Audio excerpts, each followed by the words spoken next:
കൊൽക്കത്തയിൽ യുവ ഡോക്ടറെ കൊലപ്പെടുത്തിയ സംഭവത്തിൽ മമതാ സർക്കാരിനെതിരെ പ്രതിഷേധം ആളിക്കത്തുകയാണ്. ഡോക്ടർമാർ ഇന്നും പണിമുടക്കി സമരം ചെയ്യും.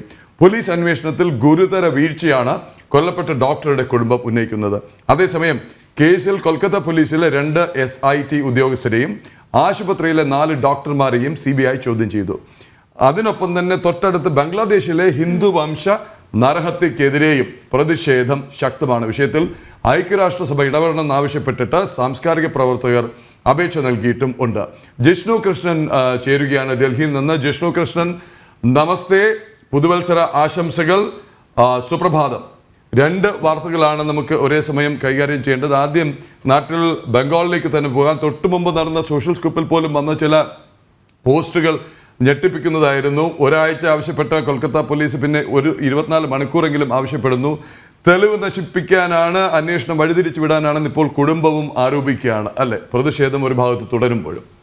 പ്രദീപ്, നമസ്തേ, ഗുഡ് മോർണിംഗ്. തീർച്ചയായും പശ്ചിമ ബംഗാളിൽ കൊൽക്കത്തയിൽ നടന്നിട്ടുള്ള ഡോക്ടറുടെ കൊലപാതകവുമായി ബന്ധപ്പെട്ട വലിയ രീതിയിലുള്ള പ്രതിഷേധം ആളിക്കത്തുകയാണ്. അതിൽ ഇപ്പോൾ പ്രദീപ് സൂചിപ്പിച്ചതുപോലെ ഗുരുതരമായ ആരോപണമാണ് പോലീസ് സംവിധാനത്തിനെതിരെയും സർക്കാർ സംവിധാനത്തിനെതിരെയും കൊല്ലപ്പെട്ട ഡോക്ടറുടെ കുടുംബവും ഒപ്പം ആർജിക്കാർ ആശുപത്രിയിലെ ഈ ഡോക്ടറുടെ സഹപ്രവർത്തകരും ഉന്നയിക്കുന്നത്. ഈ സംഭവം നടന്ന അന്വേഷണത്തിന് ഏറ്റവും നിർണായകമായ ആദ്യ മണിക്കൂറുകളിൽ വലിയ അലംഭാവം പോലീസും ഒപ്പം ആശുപത്രി അധികൃതരും ഈ വിഷയത്തിൽ വരുത്തി എന്നുള്ള വലിയ ആരോപണം കോടതിക്കുള്ളിലും ഒപ്പം പുറത്തും ഈ കൊല്ലപ്പെട്ട ഡോക്ടറുടെ കുടുംബവും ആശുപത്രിയിലെ ഈ ഡോക്ടറുടെ സഹപ്രവർത്തകരും മുൻപോട്ട് വെക്കുന്നുണ്ട്. അതുകൊണ്ട് തന്നെ ഇരയ്ക്ക് നീതി ഉറപ്പാക്കുന്നതുവരെ സമരം ശക്തമായി തുടരും എന്ന പ്രഖ്യാപനമാണ് ഡോക്ടർമാർ നടത്തിയിട്ടുള്ളത്. അതിന്റെ ഭാഗമായി ആർജിക്കാർ ആശുപത്രിയിലും മറ്റ് സർക്കാർ ആശുപത്രികളിലും ഇന്നും ഡോക്ടർമാരും മറ്റ് ജീവനക്കാരും പണിമുടക്കി സമരം ചെയ്യും എന്നുള്ളതാണ് അറിയിച്ചിട്ടുള്ളത്. ഇന്നലെ രാജ്യവ്യാപകമായി പണിമുടക്കി സമരം ചെയ്തിരുന്നു.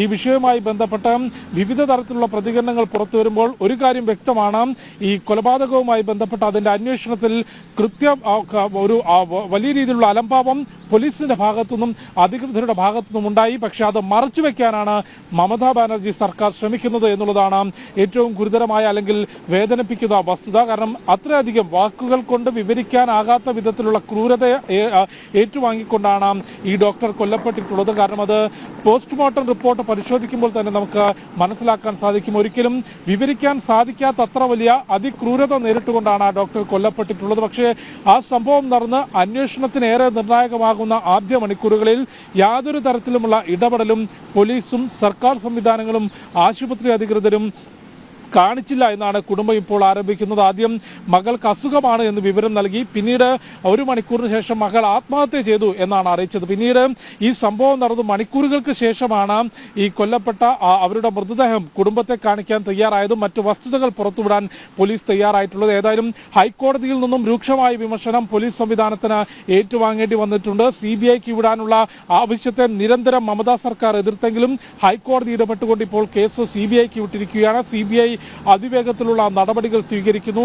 ഈ കേസ് അന്വേഷിച്ച ആദ്യ മണിക്കൂറുകളിൽ കേസ് അന്വേഷിച്ച ബംഗാൾ പോലീസിലെ സ്പെഷ്യൽ സെൽ വിഭാഗത്തിലെ 2 ഉദ്യോഗസ്ഥരെ ഒപ്പം ആശുപത്രി അധികൃതരെയും CBI ചോദ്യം ചെയ്തിട്ടുണ്ട്. മുൻ പ്രിൻസിപ്പളെ ചോദ്യം ചെയ്തിട്ടുണ്ട്. ഒപ്പം മറ്റു 2 ഡോക്ടർമാരെയും ചോദ്യം ചെയ്തിട്ടുണ്ട്. ചിലരെ കസ്റ്റഡിയിൽ എടുത്തിട്ടുണ്ട് എന്നാണ് മനസ്സിലാക്കുന്നത്. അത് സംബന്ധിച്ച ഔദ്യോഗികമായിട്ടുള്ള വിശദീകരണം CBIയുടെ ഭാഗത്തുനിന്ന് ഉടൻ തന്നെ ഉണ്ടാകും എന്ന് മനസ്സിലാക്കുന്നു. ഏതായാലും ശക്തമായ പ്രതിഷേധം മമതാ ബാനർജി സർക്കാരിനെതിരെ കൊൽക്കത്തയിൽ ആർജിക്കാർ ആശുപത്രിയിലും ഒപ്പം മറ്റ് സർക്കാർ ആശുപത്രികളിലും രാജ്യത്തുടനീളവും നടക്കുന്നു. ഡോക്ടർമാരുടെ സുരക്ഷ ഉറപ്പാക്കുന്നതിൽ അല്ലെങ്കിൽ സംസ്ഥാനത്ത് ക്രമസമാധാന നില പാലിക്കുന്നതിൽ മമതാ സർക്കാർ പൂർണ്ണ പരാജയം എന്നുള്ള വിലയിരുത്തലാണ് അല്ലെങ്കിൽ വിമർശനമാണ് ഹൈക്കോടതിയിൽ നിന്ന് പോലും ഒപ്പം ബംഗാൾ ഗവർണർ CV ആനന്ദബോസിന്റെ ഭാഗത്തുനിന്നും ഉണ്ടായിട്ടുള്ളത്.